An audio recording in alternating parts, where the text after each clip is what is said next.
मित्रों को नमस्कार। आज रविवार है, 1 नवंबर है। मैं कुछ मिनट निकाल करके एक आदत बना लिया हूँ कि अपनी आवाज़ से कुछ ना कुछ आप तक पहुँचता रहे। एक आज बड़ी चर्चित स्टोरी जो आपने सुनी भी होगी और नहीं सुनी होगी तो लोगों को सुना सकते हैं, उसके माध्यम से अपनी बात कह रहा हूँ। बहुत फेमस फ़कीर हुए मंसूर। मंसूर को जब फांसी लगाई जा रही थी तो लोग उनके हाथ काट रहे थे। लाखों लोग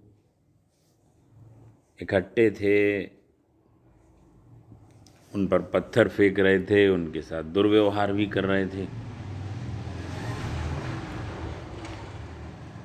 और अधिकतर ये होता है जब भी हम कुछ यूनिक या हटके करते हैं, उसको जो भीड़ होती है वो जल्दी स्वीकार नहीं कर पाती। जैसा कि सुकरात जी के साथ हुआ और इस पृथ्वी के प्रत्येक बुद्ध पुरुष के साथ हुआ, तो मंसूर के साथ भी उनकी आंखें फोड़ डाली, उनके पैर काट डाले। बस वो अनल-हक परमात्मा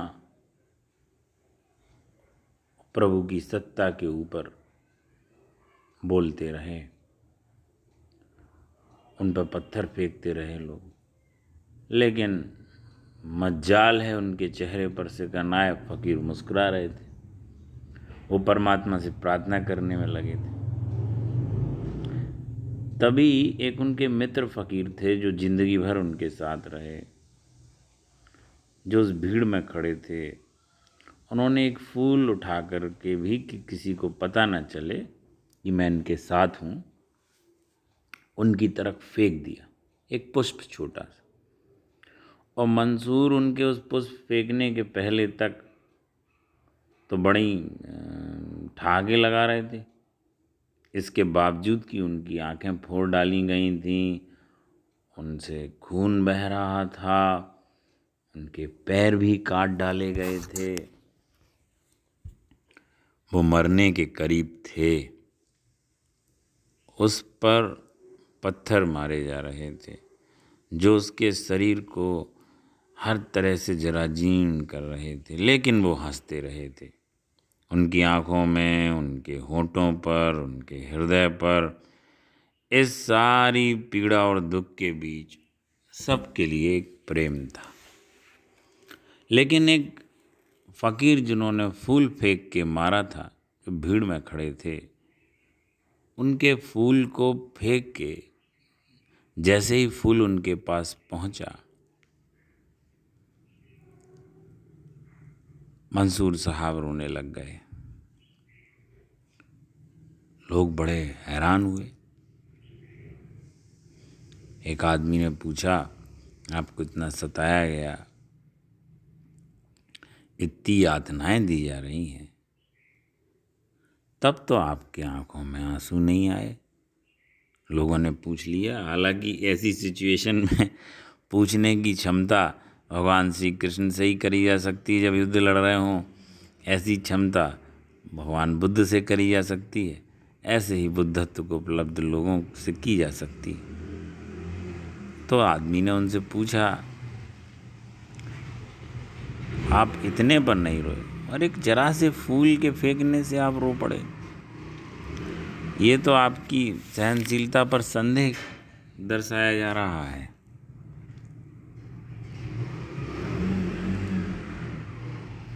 फिर उन्होंने कहा, अब जब प्राण जाने को हैं तो कुछ तो मैं बोलता हूँ। मैं इस फूल से आहत हुआ क्योंकि जितने लोगों ने पत्थर फेंके या इनमें से जितने लोग मेरी आलोचना कर रहे थे, उनमें से कोई भी व्यक्ति वास्तव में मुझे नहीं जानता था। हो सकता वो किसी के बहकावे में या नासमझी में ऐसा कर रहे हों। तो मैं उनके प्रत्येक पत्थर के साथ ही ये प्रार्थना करता रहा कि भगवान इनको सद्बुद्धि दे, भगवान इनकी ज़िंदगी में रोशनी लाए और ये सच के साथ हों, ये परमात्मा के साथ हों, ये निर्विचारता के साथ हों। तब तक मुझे कोई दुख नहीं था। इसलिए नहीं था, वो सब अनभिज्ञ थे। जब वो हमको जानते ही नहीं थे तो पहचानेंगे कैसे। लेकिन ये जो व्यक्ति खड़ा है जिसने फूल फेंका है, वो तो मुझे भली भांति जानता है। उसने जो फ़कीरों के वस्त्र पहने हुए हैं, वो तो मुझे बहुत भली भांति मेरे यात्रा को जानता है। उसने जब फूल फेंक के मारा तो मुझे बहुत हैरानी हुई। हाँ, मेरी आंखों में आंसू आ गए। जब एक फ़कीर, जिसको मैं ये सोच के चलूं कि ये तो मेरी यात्रा पथ का साथी है, जब यही फूल फेंक के मारने लगा, तब इन दुनिया वाले लोगों की बातें क्या करनी।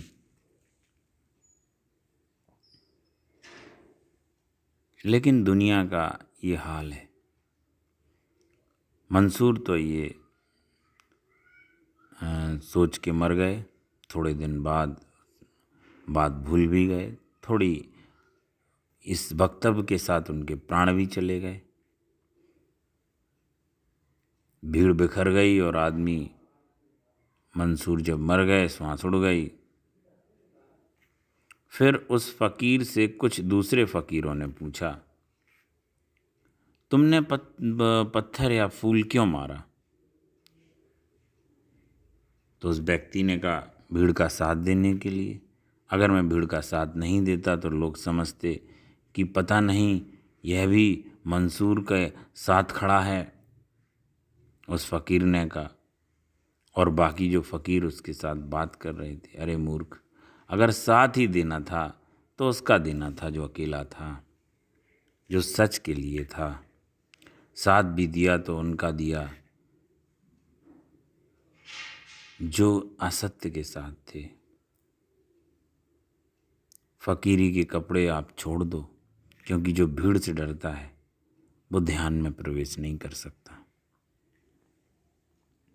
ध्यान हर समय अकेला रहा, उसके पायदान बदलते रहे। एक समय था जब व्यक्ति सरल था, तो सरल सरल सी चीज़ें काम कर जाती थीं। आंख बंद करी, बैठ गए, लोग भी समझते थे कि हाँ, ये ध्यान है। अब लोगों की सोच बदली हुई सी है। सारी चीज़ों में नए नए प्रयोग हो गए हैं। जानकारियों से ब्रेन इतना भर जाता है। पहले के समय में 100 साल में जितना ब्रेन जानकारियों से नहीं भरता था, अब हमारे पास गूगल से धरती की हर चारों तरफ से इन्फॉर्मेशन बहुत आ रहे हैं। अब ध्यान भोजन, खाने, श्वास ऐसी ज़रूरत, इसलिए ध्यान को अब हमें बैलगाड़ी से उतार कर उसे रॉकेट और बुलेट ट्रेन पर सवार करना पड़ेगा। जैसा मनुष्य है वैसे प्रयोग, और अलग से अब उसके पास समय भी नहीं है। ध्यान प्रयोगों के लिए अपने कार्यों को ही ध्यान में परिवर्तित करना है। लोग आलोचना करेंगे, वो हमेशा से करते रहे हैं। जैसे ही आप ध्यान में प्रवेश करेंगे, वो लोग बिल्कुल नहीं समझ पाएंगे जो इस यात्रा के लिए तैयार नहीं है। किसी की फिक्र नहीं करनी है, बस कोशिश ये करना है, आपके पास जो समय मिला है और जो कार्य मिले हैं, कैसे उस कार्य को ध्यान में परिवर्तित करके यात्रा पर निकल जाएं।